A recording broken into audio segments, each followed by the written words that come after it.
Hi there and welcome back to another video. For this one, we are doing a dark academia reading vlog. Now, I'm gonna be totally and completely honest here and say that I'm not 100% sure what really constitutes dark academia. I know that it definitely has to do with being in school and like specifically at a university, and also requires some like deeper themes and like darker vibes. Since I don't know anything about dark academia, I thought what better time than September in back to school season for me to dive into this world and read some books that I've never really had a lot of interest in before. So I already picked 5 books based on some internet sleuthing that I think will kind of encapsulate the dark academia experience, kind of the dark academia 101, if you will. And so I have some of these here from the library. Some of them I still need to pick up, but let's just do a quick run through of the books that I'm planning to read in this vlog. I also don't have any specific order that I'm planning on going in when I read these. I figured I would just kind of follow whatever I feel like at the time. So the order that I'm telling you about these books is not necessarily the order that I will be reading them in. The first one is A Deadly Education. So this one looks like it takes place in a magic school of sorts. We have a character who is assumed to be evil. I may be off base with this, but I'm getting the potential groundwork for an enemies to lovers romance. They could just be enemies, but I'm a romance reader, and so my automatic thought anytime someone hates someone or wants to kill them is that eventually they will fall in love. So we'll see. I'm excited to get to this one. Up next, I feel is kind of a classic in the like dark academia world, and one of the ones that gets brought up immediately, and that is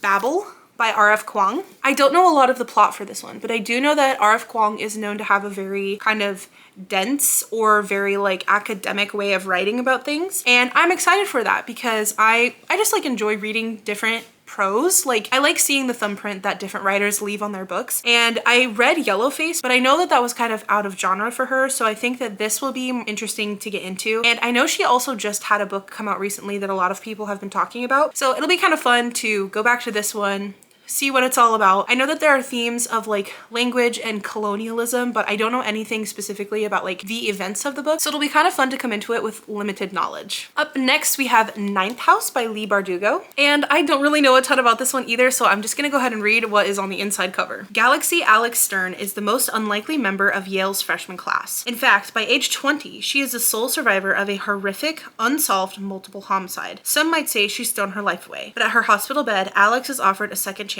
to attend one of the world's most prestigious universities on a full ride. What's the catch and why her? Still searching for answers, Alex arrives in New Haven tasked by her mysterious benefactors with monitoring the activities of Yale's secret societies, from high-ranking politicos to Wall Street's biggest players. But their occult activities are more sinister and more extraordinary than any paranoid imagination might conceive. They tamper with forbidden magic, they raise the dead, and sometimes they prey on the living. So I feel like based on the parameters that I gave at the start of this video of it needing to take place at a university and also needing to have pretty dark undertones, this one definitely makes the cut. I also really love the cover. And then I have 2 other books that are on my dark academia to read list, but I don't have them physically with me right this second. I have to get one from one library and another from a different library. So that would be The Atlas 6 by Olive E. Blake and The Secret History by Donna Tartt. I read The Goldfinch by Donna Tartt, I think when I was in high school, and it was a lot for like a 16-year-old, but I also really liked it. And so I'm excited to read The Secret History. I'm interested to see what's going on there. Again, I don't know a ton of the plot. I usually prefer to go into books a little bit blind to the actual like characters and happenings. And at most, I usually just like to have like a general idea of the thing. So knowing that it's by Donna Tartt is kind of enough for me because I really enjoyed her writing last time. And then The Atlas 6 by Olive E. Blake has to do with kind of a very elite, like 6 people get selected to do kind of an elite program. And I know that there's magic involved. So I'm gonna head to the library and pick up The Atlas 6. And I'm having the feeling that I might actually want to start with that one just since I'm like going to get it right now. So I might start that one and then give you an update once I'm into it. All right, so let's go to the library.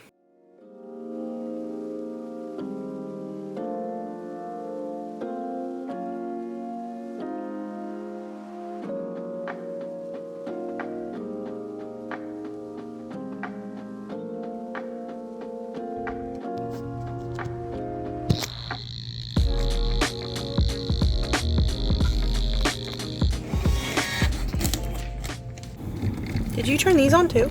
I don't know how good the how good the microphone quality is gonna be. That's like because it feels like I'm like Okay, so I am about halfway finished with Atlas 6, and so far I'm really liking it. Oh, I guess I should say, if you don't want to be spoiled about the Atlas 6, you can skip to this timestamp. The Lost Library of Alexandria is not actually lost, and we have a like secret society that kind of like takes care of it, but also like they're the only ones who get to access the stuff inside. Our 6 people are chosen by Atlas, like one of the caretakers, as the next like potential people to join the society. And so right now we just have them, like they're all working on their own projects, and they're kind of like almost Survivor style, trying to talk about who they're not gonna choose, like who's not gonna end up being a part of it. A prediction that I have, I think there's a part where one of the characters says kind of like, what's the worst thing that happens if I don't get chosen? Like if he's kind of like, if I don't enjoy it anymore, then I'll just quit, which is kind of giving me the feeling that you're not allowed to quit, or that something bad is gonna happen to whomever doesn't get chosen. But yeah, so I just need to finish this one and then I will move on to the next book.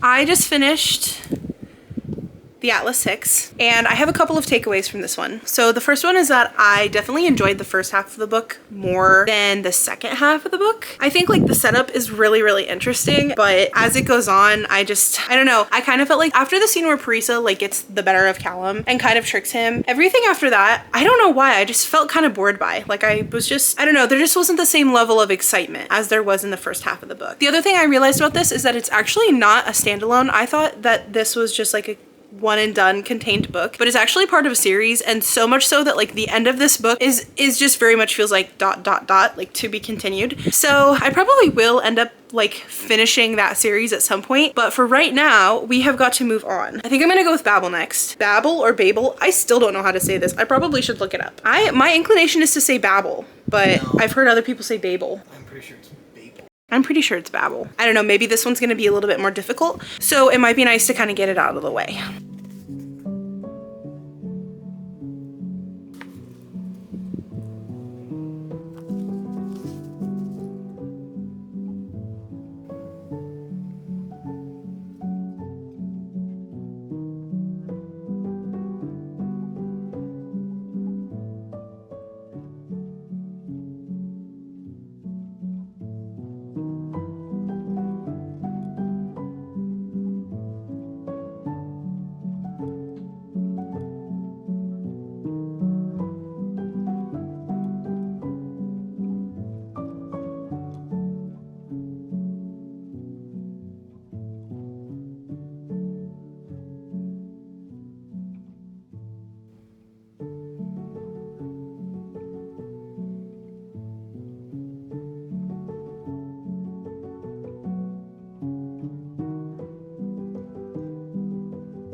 I'm coming to you now from the floor of my bedroom because I'm working on a different video, but I wanted to do a quick update that I just finished Babel. And this book was... I knew that there was a lot to expect from this one. I knew that there were a lot of intense themes and historical implications, but yeah, I was pretty accurate in my like pre-reading assumptions about what this one was gonna have, in the sense that like I knew that it was a lot about language and I knew that it was a lot about colonialism, but it was definitely a lot more intense, I guess, than I was expecting. Babel is a really thick book, and I would argue that I think the pace really starts to pick up a little after halfway through. So if you struggle with reading like long stuff, if like the size of a book is intimidating to you, this one definitely might be. But I would say that it's worth it to push through and get to the about halfway point, because the pacing from there just really picks up. I gave this one 4 stars, and yeah, I would recommend it if you're at all interested in kind of the dark academia stuff, and if you're interested in history. From what I understand, I think a lot of the stuff in this is pretty like historically accurate. Obviously there is magic and, you know, invented places that didn't really exist back then. The first half was very, I think, academically focused. Like, we kind of follow Robin's progression through the book of not really knowing a lot about the world. Like, we see him as a little kid kind of coming into like Professor Lovell's discussions with other professors and not understanding what they're talking about and only having like a vague sense of them being racist. And then we get to follow his progression through like not understanding to having some idea of understanding to actively trying to avoid the truth of what he knows so that he can kind of keep like the luxuries of his life. And then eventually at the end, he decides to give his life to try and keep more harm from coming to more people. Obviously, I think that there's a lot that colonialism affects in just like our political landscape right now, and reading this book really helps you to kind of trace that back through history and to just, I mean, I think there are connections you can draw between then and now, just in a sense of like what the characters are going through, and I also think there are connections you can draw between then and now and the implications of how history has shaped us into where we are today. Again, I would recommend this one if you are okay with a little bit of a longer book. This one is, I think, over 500 pages. Yeah, it's just over 500 pages. As far as like it being dense, I don't really think that it was really difficult to read. One thing I would recommend is that if you care about pronunciation and you are gonna be bothered by not really knowing what things sound like, I would recommend seeing if you can get the audiobook through Libby, listening to it at the same time as you read, because there are a lot of, I think, Mandarin and Cantonese symbols in here, and if you're able to have the audiobook going, you can hear what they sound like as you're reading them, so it's kind of helpful that way. And there are a ton of other words like that. Obviously there's lots of language in here, so having the audiobook as a resource can be very helpful. My one last thing that I want to say about Babel is that I do think there was maybe the tiniest bit of kind of a gay subtext between Robin and Rami, but because of the kind of situation of their world, never really got to explore it. I think that could just be me as like a romance reader, and specifically a queer romance reader, looking in too much to like the affections of their friendship. So I don't know if that was intentional or unintentional, or if it exists at all, or if I'm just reading into it. But one thing I thought was interesting was how I was kind of hoping for that to come to fruition, or for us to get some sort of answer. But I think that the overall pressures of the world that they lived in kind of prohibited them from ever even being able to explore such a thing as to like men of color in this, like on campus and then in these different situations. The idea of like their love lives or who they were interested in never really was something that they had like the time or privilege to explore. That's what I have to say about Babel, and I'm finished with that one now. And I believe the next one I'm going to start in on is A Deadly Education. This one should be pretty nice because it's fairly slim, especially compared to Babel. So I'm hoping to move through it kind of quick. And then after this one, I will just have Ninth House and then The Secret History. So yeah, let's get started.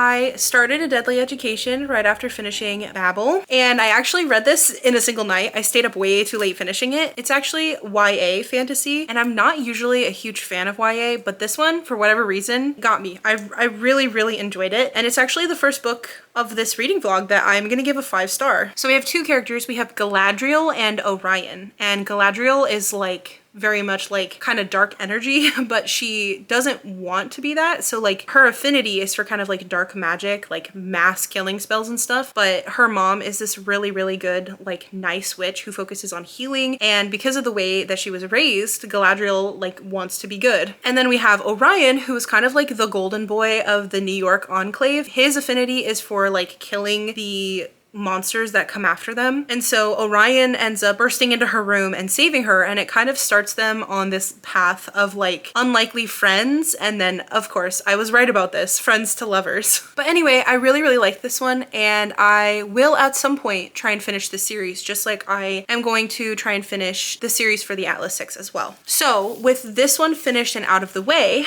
we are moving on to Ninth House. I've actually already started this one. I think I'm up to page, what page is this? I'm up to page 37 in Ninth House already. I'm not gonna lie, I'm getting a little bit burnt out on dark academia in general. I don't know that much about The Secret History. I'm kind of hoping that it's not really fantastical, that one is gonna be more just like mimetic fiction, because this will be my 4th dark academia book, and every single one that I've read so far has had some sort of magic system. So in the Atlas 6, we had the magic system of each of them having kind of their own powers. So we had like empaths, and Carissa could read minds. Nico and Libby were like physicists and manipulate matter. In Babel, we had magic through the use of silver and like translation. And then in A Deadly Education, we had magic more in the form of spells that these people could cast while using. Galadriel uses crystals, and then some of the people have like rings and stuff that they use. I think that I might feel less resistance to reading Ninth House if I wasn't coming off of 3 other magic books. It's just kind of a lot to like relearn magic systems over and over again. But anyway, yeah, I'm gonna make my way through Ninth House, and then The Secret History is the last one on my list, which is a lot longer than I expected it to be. I'll do like a check-in on that right before I'm about to read it, but the book itself, the physical book that I got from the library, is kind of interesting. But anyway, yeah, I'm gonna get into Ninth House, and I'm gonna make a pierogi kielbasa kind of like bake for dinner. So I'll show you some of that, and then I'll get into reading, and I'll come back when I have an update.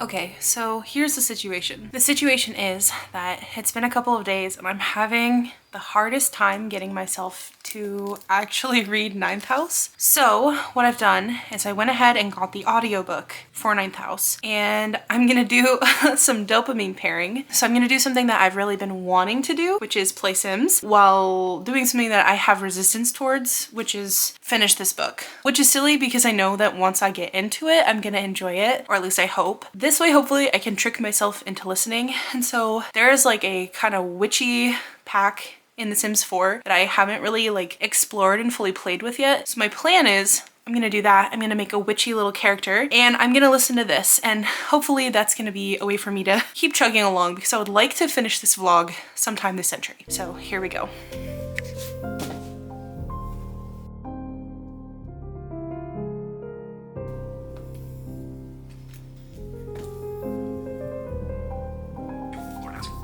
Darlington remembered that unearned sense of loyalty.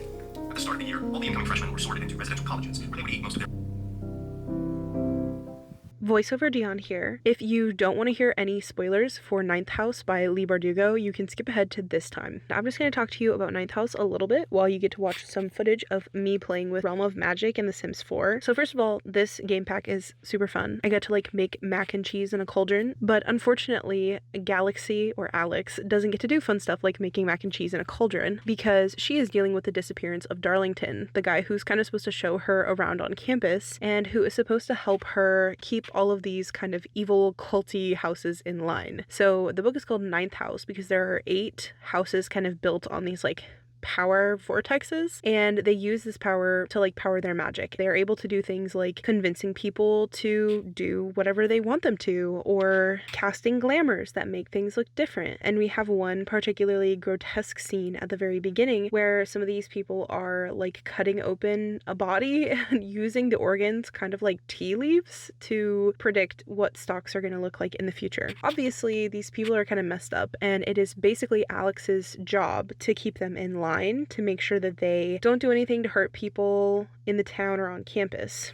But it's really difficult for her to do this since this is her freshman year at Yale, and she doesn't really have any idea what's going on, and the guy who's supposed to tell her what to do is missing. Everybody else has to kind of take this nasty concoction in order to see ghosts. Alex has been able to do it her whole life. We see that she can use this ability to help with like rituals and to help keep people safe. Since she's not like the other people here, she just really stands out. So as the story goes on, we discover more about Darlington's disappearance. I'm not going to reveal the final twists. There are a couple of things that happen at the end of the book. There are some reveals that I thought were done pretty well, but I'm not going to reveal those now because I think you should go read it. I enjoyed Ninth House. I gave it 4 stars, and I definitely think if you're interested in like dark academia, and specifically if you want a character who's kind of cognizant of all of the crap in these like high academia places, this is the one for you. Anyway, I'm not going to reveal everything that happens in Ninth House, but I do think that it's worth reading. I would definitely recommend it if that's something you're interested in. And now we get to go on to reading The Secret History by Donna Tartt. One thing I wanted to touch on is how The Secret History is kind of a misleading book. The pages in this one are super thin, almost like you would have with like a Bible or something. And something that I thought was really interesting is the way that this book goes basically right up to the last page. Like there's not really like an acknowledgement at the end or any sort of extra pages. It literally just the book ends and you're at the end of, and you're on the back cover. It can be a little bit misleading because you kind of look at it and don't think that it's that long, but the audiobook is 22 hours long and it's well over 500 pages. So that's just something to keep in mind. If you pick this up at the library like I did and you are making assumptions about its length, don't let it fool you.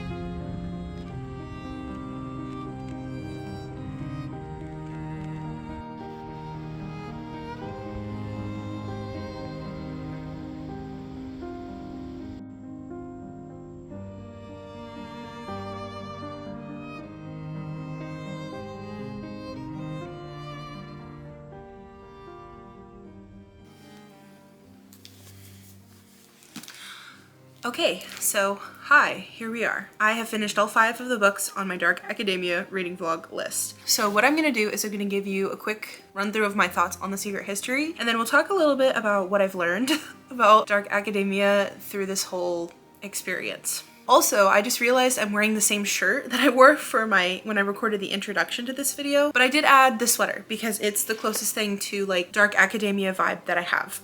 If I'm being honest, my enjoyment of this book was the least of all the books that I read for this vlog. I don't know if that makes sense. Basically, I enjoyed this one up through to about halfway. Around the halfway point, things start to fall apart, and I felt that there's this thing sometimes that happens in books that I am not a huge fan of, where it's essentially just everything's falling apart. The characters are losing their minds, everybody's on drugs, everybody's drunk, or like especially our main character is just like going through it, and you can just kind of tell that the ending of the book is going to be kind of a complete dissolution of what has happened in the beginning. Like we kind of have the like all is lost moment, but that just spans for chapters and chapters and chapters, and then eventually the book ends. And that's kind of how this one felt. This kind of thing is always like contemporary or like literary fiction, and while I can see that there's value in a story like this, and I know that this story in particular was kind of like the first Dark Academia book, I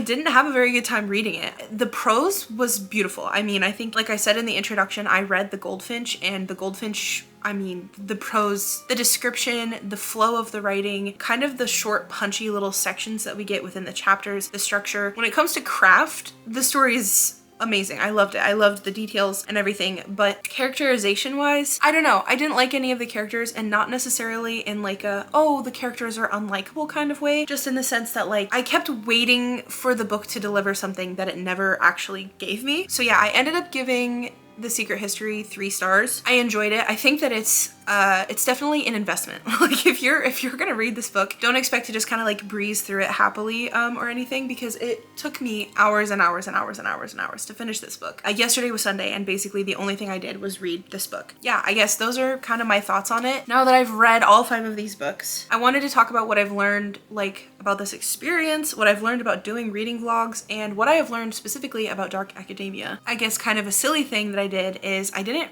really do any research into this beforehand. I mean, like I had heard vaguely about the idea of dark academia before like doing this, but I didn't watch anybody else's like vlogs or anybody else's opinions on these books, because I wanted to like form my own. The most that I did was like scroll through. I had actually my boyfriend scroll through articles of like dark academia recommendations, and he made me a list, and then I kind of went through, and if I'm being honest, I kind of picked based on cover. I really wanted to do more like dark covers. Then I also chose The Secret History and Babel. I had heard of those before, the other ones I hadn't. All of that to say that I went into this not knowing a lot and having kind of expectations that didn't really line up with what I ended up getting. And so last night after I finished The Secret History, I watched a couple of other people like reading these books and their thoughts on them and their thoughts on dark academia. At the beginning of this video, in the intro, I said that I thought my 2 requirements for something to be considered dark academia, I said take place at a university and have like dark elements, essentially death. And I'm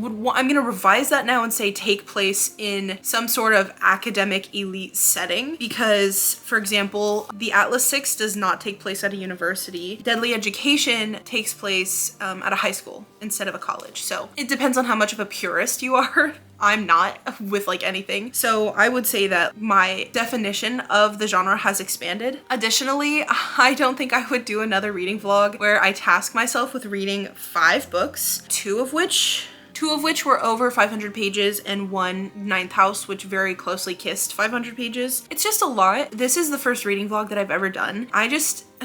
I never accounted for how the pressure of like saying you're gonna read something and then like actually having to go through and read that thing. Like when I was reading Ninth House, I was like, I don't want to read this. Like I have read 3 of these books already and I've kind of got my fill, but I was like, oh, this is what I said I was gonna do, so I want to finish it. And it's just kind of interesting how the pressure of that kind of affects how much you actually want to read a book. And I ended up really enjoying Ninth House. I think it was like my 2nd favorite. I guess all that to say that like, hey, if you put pressure around having to read something, you're gonna maybe feel some resistance towards it. Maybe that's kind of obvious, but it was one of the lessons that I took away from this. So I'm gonna go through these books in order of liked them least to like them best, and then I'm just gonna talk about some of the ways that they connect with one another. So honestly, the book that I enjoyed the least was The Secret History, and this kind of thing is always complex because books obviously have different elements of value. So like a book can have value in the sense that like it can be entertaining. A book can have value in the sense of the actual craft of the thing, of like how well was it written, and a book can have value in like what did you take away or did it have some meaning for you. So like obviously it's a little more difficult. Like for me, for example, I don't rate nonfiction books on the same scale that I rate fiction books, because you might not necessarily be as entertained, but they still have value. So it doesn't, you know, if that makes any sense. And so I also tend to reread nonfiction more frequently than I reread fiction, because if a book has information that I need, I'm more likely to go back and reread it so that I can kind of renew my understanding of that information. Anyway, The Secret History is getting the number 5 slot if I rank these 1 through 5, 5 being the one I enjoyed the least. And that could be unfair. It could be unfair because it's the last one I read, so I was very much at my wit's end and very much over dark academia at that point. I can't go back and change it. I can't do a control experiment, so we're just gonna go with it. So The Secret History was my number 5 slot. Number 4 is gonna go to the Atlas 6. I also gave this one 3 stars. It was just okay. It was just fine. I mean, the first half, if the entire book had been the way that the first half of this felt, I probably would have given it 4 stars, but the second half of the book to me just felt kind of almost rushed maybe, or almost like we had been building and building and building to something, and then we just kind of got very quick, like snap, snap, snap, answers to these things. And this one is also part of a series, so it's kind of hard to judge it just on its own. I would have to read the next book, and I don't know how many there are, if there's just 2 or if there are more, but I feel like in order to give it a full like rating on how the arc of the story finishes, I'd have to read the whole thing. But for now, this one, I'm giving it a 3. The book that gets the number 3 slot for me is Babel, and I feel like this is one of those books, when it comes to like critique or praise, I end up not going like, oh, here's what I liked and here's what I didn't like. I end up talking about the themes of the book, which I feel like makes it less about entertainment and more about persuasion or getting a point across or making connections between things. I really did enjoy this one. It definitely felt like a psychological thriller, and it has a lot of similarities to The Secret History in that way, in the sense that somebody dies, some people are responsible, and we spend kind of a big chunk of the book experiencing their paranoia and their anxiety with them about the person that they've killed. But then obviously Babel had such like a rich backstory that involved so much history and research and language. I think I would definitely recommend it to someone, especially if they've been thinking about reading it. I would say it's definitely worth reading, and I would recommend it to any of my friends who are comfortable with longer books, but I won't be reading this one again. So this one got a 4-star from me, and it's comfortably at number 3 of the 1 to 5 for my dark academia reading experience. Ninth House is the one that I actually ended up liking second best. I loved the kind of scrappy go-getter energy of our main character. I loved the moments where she shattered the expectations of the people around her. Like, the people around her expected her to behave in this kind of like well-behaved academic university student, like good girl kind of way. And when she broke through from that, like from the face that she had been presenting, it was a lot of fun. It was really, really fun to read and to just see the way that these people were like so surprised by her just being like kind of like, get out of my way. So I really liked that. I liked the juxtaposition, her and like her experiences, her scrappiness up against this like very lavish, like very rich and like entitled feeling of Yale, which is where this takes place. The kind of like romantic subplot of this is Darlington and Alex. I wanted so much more from it. And this one ends with kind of a cliffhanger. So I'm definitely planning to read the next book. I have no idea when I'm gonna have time to, because I have so many plans of what I want to read. I liked it, and it was frustrating in a good way. Like, I think that this author did a really good job of opening doors, leaving them open, and then like trying to draw you through them. Like you want to know what happens next. I think that's kind of the crux of any good book, is the desire to know what's going to happen next. And so this one did that really well. I ended up really enjoying it despite how much resistance I had to actually going through and reading it. And then in a super weird plot twist, the book that actually got 5 stars from me, the one that I liked the most of these 5, turned out to be actually YA and actually takes place in a high school, which this is weird for me because I'm just not a big fan of YA. I can't get into it. I just enjoy reading about adults, which I think is fine. Like, there are lots of adults who like to read YA. I'm not one of them. I prefer adult fiction. And so I had no idea that this was even YA when I picked it up, and ended up liking this one the most. I stayed up until like 2 in the morning so that I could finish it, which was a mistake, but I really, really liked this book. I loved the dynamic between Orion and Galadriel. It was fun. It was a lot of fun. I can't say that this book, of the 5, it's not like this one does the most critiquing of class, and I know that there are even some criticisms leveraged toward this one of it being racist at times. I also looked at a lot of the kind of counterpoints to that, of other people pointing out how the author has apologized, or how some people of color didn't necessarily interpret it as being racist. I'm not going to speak towards that because I'm obviously not a person of color. Of the 5 books, I would say this one probably had the lightest touch about like critiquing the differences in students and kind of how their class affected their ability to be successful, or how their class affected their ability to be there, or how it affected their ability to survive, literally to make it out alive. But I found that all 5 of these books definitely had elements of money. I think one thing that's interesting that some of these kind of target is the idea of aesthetics, and the idea of how what we present to the world can be different from what the reality of the world is. We see that in The Secret History, with Richard obviously being poorer and having to like go to thrift stores and buy certain clothes in order to fit in. And we see it in Babel, even with Robin trying to fit in and trying to like be able to be a part of Oxford without ever really being able to do it. it and how like what things look like, him being a student, him going to his classes, you know, him on the surface being accepted is not actually what it is, because the white people around him are all, you know, pretty racist towards him, including his father and including even someone who's meant to be his friend in Letty. And then in Ninth House, we have Alex, our main character, who again is coming from like a poor background and is told that she's gonna have, you know, this power and these responsibilities. There's like a part in The Secret History where Richard reflects on kind of realizing that the people that he's trusted to get him through the situation also have no idea what they're doing. And I felt that reflected throughout the books. Like with Alex, for example, she's told that she's gonna have this power and these responsibilities, and she trusts in the system to kind of keep her safe and to do what's right. And then slowly throughout the book, she realizes that like these people are corrupt and they don't actually care about doing what's right. And things kind of fall apart around her. And I think that that's one thing that like in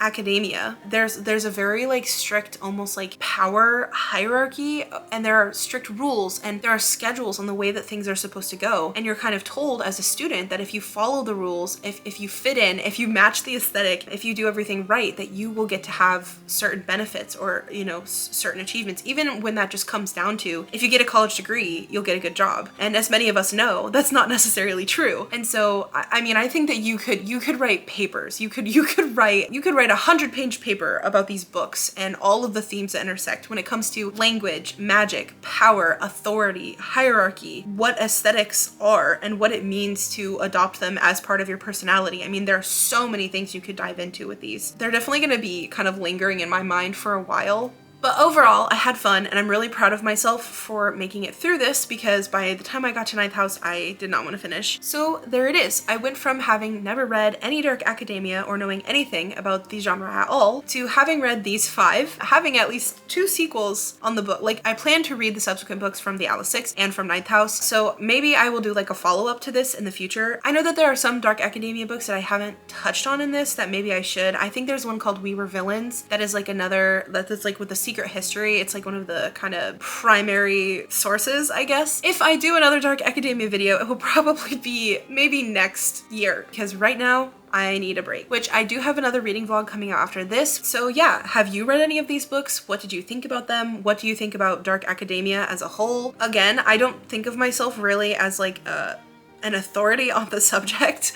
I definitely have not, like, this is just a very small sampling of what this genre has to offer, and I don't even have the right clothes to pull off the aesthetic. But yeah, I'm just curious, if I were to do another dark academia vlog, what kind of suggestions would you have for me? Like, do you have any that you absolutely love, or that based on these you think I would like? As it is, I don't think that I'm really a dark academia girly, and I am ready to move on. Anyway, I know that was a lot. This is probably gonna be the longest video on my channel so far. Definitely put a lot of work into it, so if you enjoyed it, let me know. If you have any suggestions for what I can do to make it better, I would love to hear it. That goes for all my videos. I'm kind of new at this, and I always welcome any pointers on what can make things more enjoyable. So yeah, if you watched this far, if you watched the whole thing, holy cow, and thank you so much. And I'll see you next time, and thanks for watching.